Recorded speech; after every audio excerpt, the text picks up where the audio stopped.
అనారోగ్యం, ఉద్యోగం, వ్యాపారం అప్పులతో బాధపడుతున్నారా? వెంటనే జేకేఆర్ గురువు గారికి కాల్ చేసి అపాయింట్మెంట్ తీసుకోండి. అమ్మ నమస్తే. నమస్తే అమ్మా జయలక్ష్మి.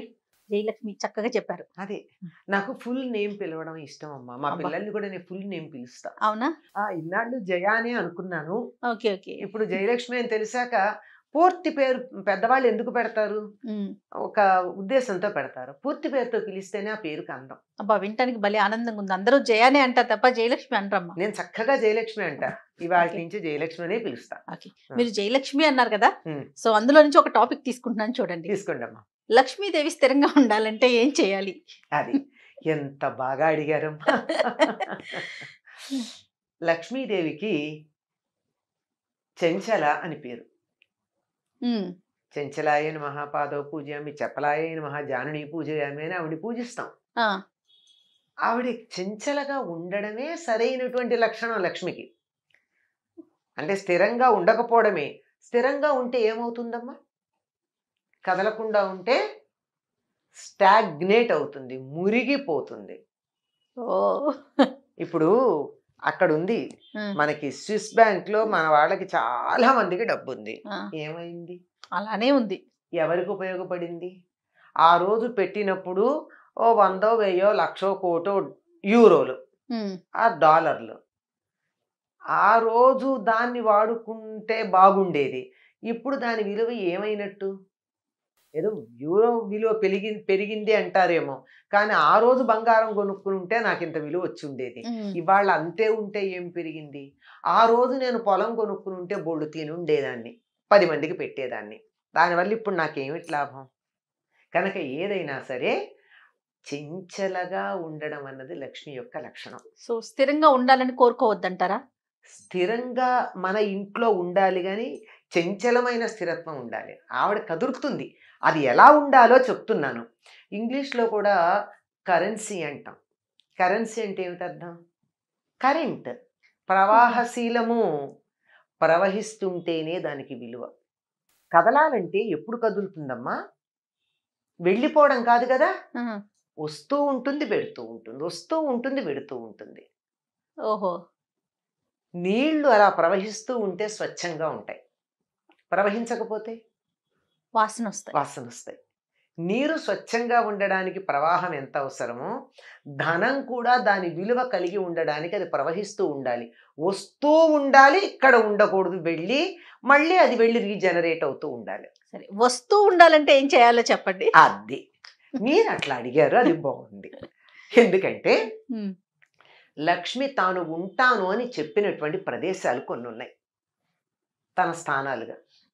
పసుపు, పువ్వులు, ఏనుగు యొక్క కుంభస్థలం లక్ష్మీప్రదం అంటారు దాన్ని చూస్తే. అంటే ఇంట్లో పెట్టుకుంటే కాదు సుమా, చూస్తే లక్ష్మీ కళగా కనిపిస్తూ ఉంటుంది.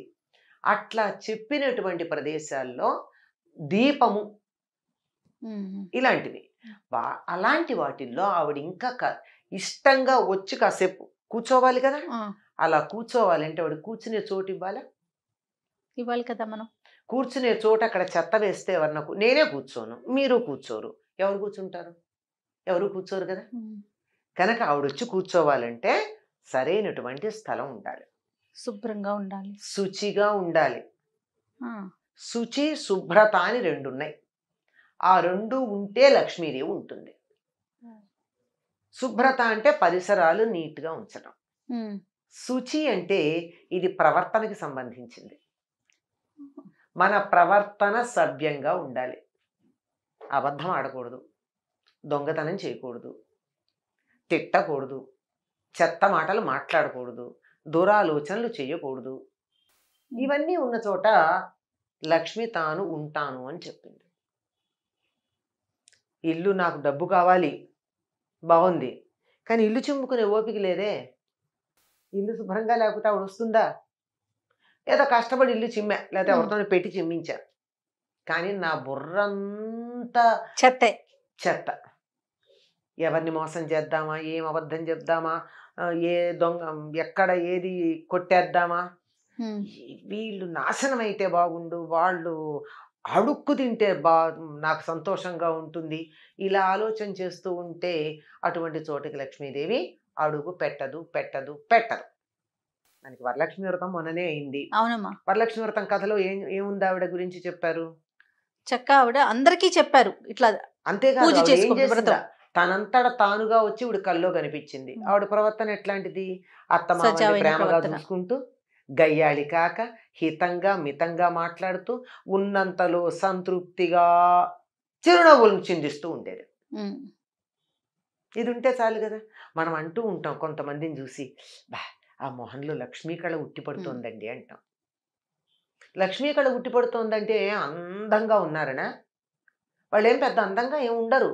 లెక్క ప్రకారం చూస్తే పెద్ద కళ్ళు కావు, కోటేరేసిన ముక్కు కాదు, మంచి రంగు కాదు, ఏమీ కాదు.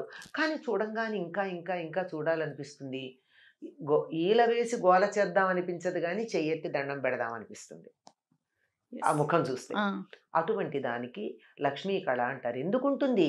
వాళ్ళ మనసు బాగుంది గనక.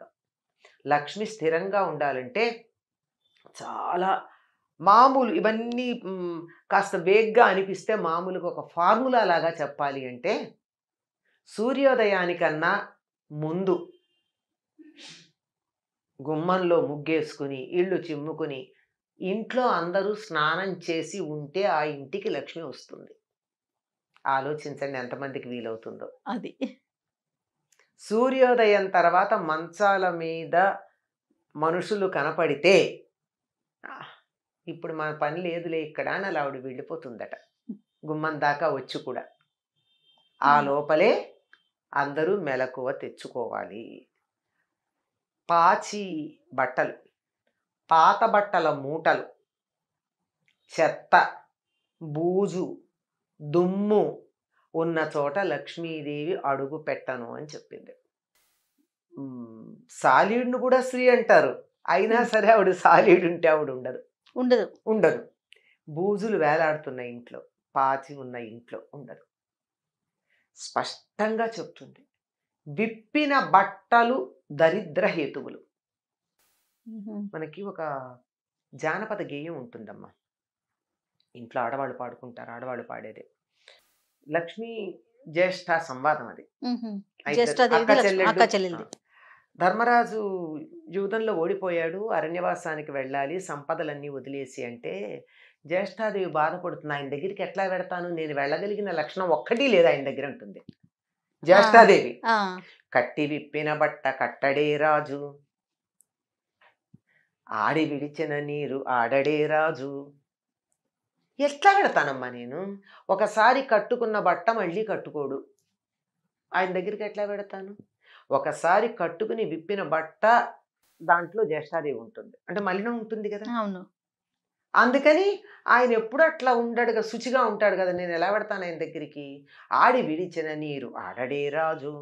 ఒకళ్ళు స్నానం చేసి వదిలిపెట్టిన నీళ్లు మళ్ళీ స్నానం చేయడం అంటే, మన వాళ్ళు మీకు గుర్తుందో లేదో ఇంట్లో చెప్తారు, ఒక పూర్వకాలం 10 మంది ఉన్న కుటుంబాల్లో ఒకళ్ళ తర్వాత ఒకళ్ళు స్నానాలు చేస్తూ ఉంటే, ఒకళ్ళు స్నానం చేశాక మిగిలిన నీళ్లు పారబోసేస్తారు తప్ప అందులో ఇంకోళ్ళు ఉన్నాయి కదా అని వాడరు.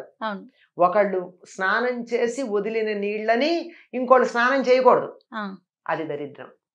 ఇలాంటివి ఏవైతే ఉన్నాయో ఇవన్నీ చాలా చెప్తాయి. చేటలో పళ్ళను చెరపడే రాజు, ఇలాంటివి చెప్తుందంటే.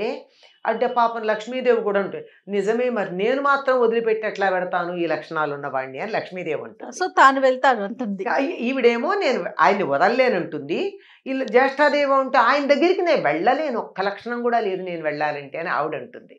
ఇవి లక్ష్మీదేవి ఉండాలి అంటే అంటే మొట్టమొదట ఇంటిని, ఒంటిని, బుద్ధిని శుచిగా పెట్టుకుని సత్ప్రవర్తన కలిగి ఉంటే లక్ష్మి అంటే కరెన్సీ ఏమో తెలియదు కానీ అన్ని లక్ష్ములు ఉంటాయి.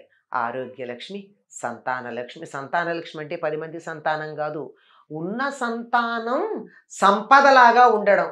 4 కొడుకులు 4 దేశాల్లో ఉండి ఎవరో ఈడ్చి పారేసే పరిస్థితి ఉంటే సంతాన లక్ష్మి ఉన్నట్ట కాదు కదా. అవునమ్మా, సంతానం వేరు, సంతాన లక్ష్మి లక్ష్మి వేరు కదా.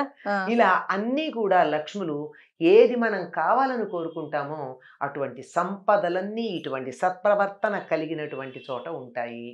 మరి లక్ష్మి కావాలంటే ఎట్లా ఉండాలి?